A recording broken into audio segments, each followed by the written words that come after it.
Mga kaabante, usap-usapan ngayon sa social media ang posibleng pagpasok ng malalaking korporasyon, partikular ang San Miguel Corporation sa Premier Volleyball League matapos ang pansamantalang pag-urong ng ilang koponan. Ang ibang detalye alamin sa pag-abante ni Jessie Escanio.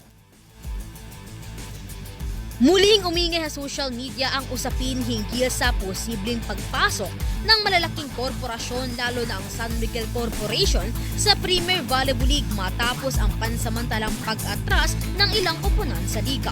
Sa isang diskusyon sa Reddit, binigyang diin ng ilang volleyball fans ang lawak ng marketing reach ng SMC at ang potensyal nitong pakinabang sa women's volleyball kung saan mataas at tuloy-tuloy ang exposure ng mga atleta sa buong taon kumpara sa ibang sports. Gayunman may agam-agam pa rin sa posibilidad ng pagbabalik ng SMC sa professional na volleyball. Matatanda ang umatras ang grupo sa sport matapos ang pag-alis ng Petron Blaze Spikers sa Philippine Superliga na inuugnay noon sa pagtuon ng kumpanya sa basketball programs.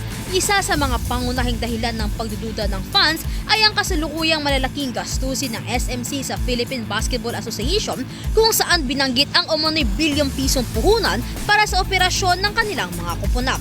Binanggit din sa online discussion ang umiral ng sports partnerships ng SMC, kabilang ang suporta nito sa mga collegiate basketball programs tulad ng University of Santo Tomas at De La Salle University, na indikasyon umano na nanatiling nakasentro sa basketball ang prioridad ng kumpanya. Ayon pa sa ilang fans, malaki na ang kinakailangang pondo upang mapanatili ang mataas na antas ng mga collegiate program, kaya posibleng limitado ang kakayahan ng SMC na palawakin pa ang investment sa isa pang professional na liga.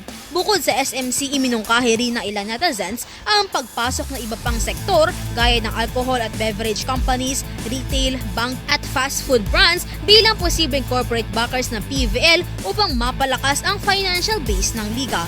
May mga nagbigay diin din na bilang isang relatibong batang professional na liga, maaaring kailanganin ng PVL ang mas malawak na sponsorship model na kahalintulad ng sa PBA upang masiguro ang pangmatagalang katatagan at paglago nito. Ako, si Jessie Escanio, Abante Sports, now.